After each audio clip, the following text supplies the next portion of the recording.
Chapter 6, The Standard of Personality. We have now got some general idea as to the place of the personal factor in the creative order. And so the next question is, how does this affect ourselves? The answer is that if we have grasped the fundamental fact that the moving power in the creative process is the self-contemplation of spirit, and if we also see that because we are miniature reproductions of the original spirit, our contemplation of it becomes its contemplation of itself from the standpoint of our own individuality. If we have grasped these fundamental conceptions, then it follows that our process for developing power is to contemplate the originating spirit as the source of power we want to develop. And here we must guard against a mistake which people often make when looking to the spirit as the source of power. We are apt to regard it as sometimes giving and sometimes withholding power, and consequently are never sure which way it will act. But by doing so, we make spirit contemplate itself as having no definite action at all, as a plus and minus which mutually cancel each other, and therefore by the law of creative process no result is to be expected. This mistake consists in regarding the power as something separate from the spirit, whereas by the analysis of the creative process which we have now made, we see that the spirit itself is the power, because the power comes into existence only through spirit's self-contemplation.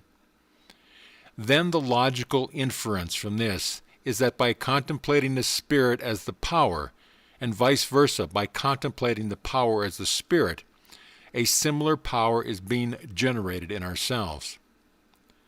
Again, an important conclusion follows from this, which is that to generate any particular sort of power, we should contemplate it in the abstract rather than as applied to the particular set of circumstances we have in hand. The circumstances indicate the sort of power we want, but they do not help us to generate it. Rather, they impress us with a sense of something contrary to the power, something which has to be overcome by it, and therefore we should endeavor to dwell on the power in itself, and so come into touch with its limitless infinitude. It is here that we begin to find the benefit of a divine standard of human individuality. That also is an infinite principle, and by identifying ourselves with it, we bring to bear upon the abstract conception of infinite impersonal power a corresponding conception of infinite personality, so that we thus import the personal factor which is able to use the power without imposing any strain upon ourselves. We know that by the very nature of the creative process, we are the one with the originating spirit, and therefore one with all the principles of its being, and consequently one with its infinite personality. And therefore our contemplation of it as the power which we want gives us the power to use the power. This is the self-contemplation of spirit employed from the individual standpoint for the generating of power. Then comes the application of the power thus generated. But there is only one creative process, that of the self-contemplation of spirit, and therefore the way to use this process for the application of the power is to contemplate ourselves as surrounded by the conditions which we want to produce. This does not mean that we are to lay down a hard and fast pattern of the conditions and strenuously endeavor to compel the power to conform its working to every detail of our mental picture. To do so would be to hinder its working and to exhaust ourselves. What we are to dwell upon is the idea of an infinite power producing the happiness we desire. And because this power is also the forming power of the universe, trusting it to give form to the conditions which will most perfectly react upon us to produce the particular state of consciousness desired. Thus neither on the side of indrawing nor of outgiving is there any constraining of the power. While in both cases there is initiative and selective action on the part of the individual, for the generating of power he takes the initiative of invoking it by contemplation, and he makes selection of the sort of power to invoke. While on the giving out side, he makes selection of the purpose for which the power is to be employed, and takes the initiative by his thoughts of directing the power to that purpose. He thus fulfills the fundamental requirements of the creative process by exercising Spirit's inherent faculties of initiative and selection by means of its inherent method, namely by self-contemplation. The whole action is identical in kind with that which produces the cosmos, and is now repeated in miniature for the particular world of the individual. Only we must remember that this miniature reproduction of the creative process is based upon the great fundamental principles inherent in the universal mind, and cannot be disassociated from them without involving a conception of the individual, which will ultimately be found self-destructive, because it cuts away the foundation on which his individuality rests. It will therefore be seen that any individuality based upon the fundamental standard of personality, thus involved in the universal mind, has reached the basic principle of union with the originating Spirit itself. And we are therefore correct in saying that union is attained through, or by means of, this standard personality. This is a great truth which in all ages has been set forth under a variety of symbolic statements, often misunderstood, and still continuing to be so, owing to the inherent vitality of the idea itself. Even a partial apprehension of it produces a corresponding measure of good results. This falling short has been occasioned by the failure to recognize an eternal principle at the back of the particular statements. In a word, the failure to see what they are talking about. All principles are eternal in themselves, and this is what distinguishes them from their particular manifestations as laws determined by temporary and local conditions.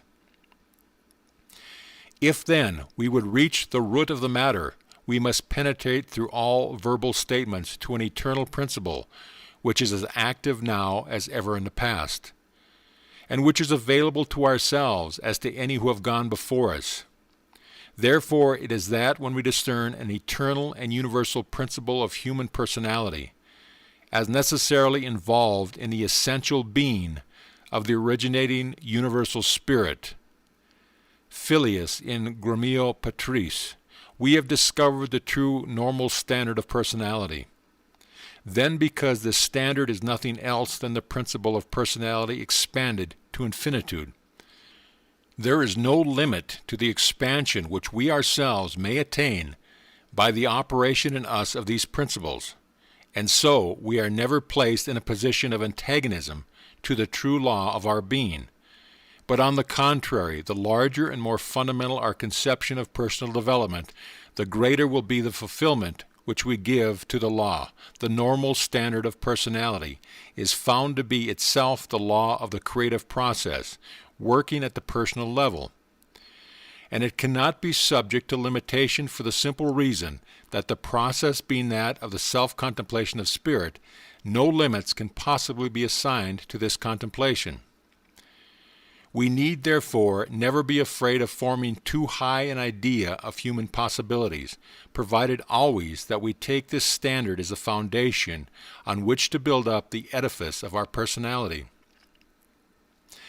And we see that this standard is no arbitrary one, but simply the expression and personality of the one all-embracing Spirit of the affirmative, and therefore the only limitation implied by conformity to it is that of being prevented by running on lines the opposite of those of the creative process. That is to say, from calling into action causes of disintegration and destruction. In the truly constructive order, therefore, the divine standard of personality is as really the basis of the development of specific personality as the universal mind is the necessary basis of generic mentality. And just as without this generic ultimate of mind, we should none of us see the same world at the same time. and in fact have no consciousness of existence. So apart from this divine standard of personality, it is equally impossible for us to specialize the generic law of our being so as to develop all the glorious possibilities that are latent in it. Only we must never forget the difference between these two statements of the universal law. The one is cosmic and generic, common to the whole race, whether they know it or not, a standard to which we all conform automatically by the mere fact of being human beings, while the other is a personal and individual standard, automatic conformity to which is impossible, because that would imply the loss of those powers of initiative and selection, which are the very essence of personality. So that this standard necessarily implies a personal selection of it in preference to other conceptions of an antagonistic nature.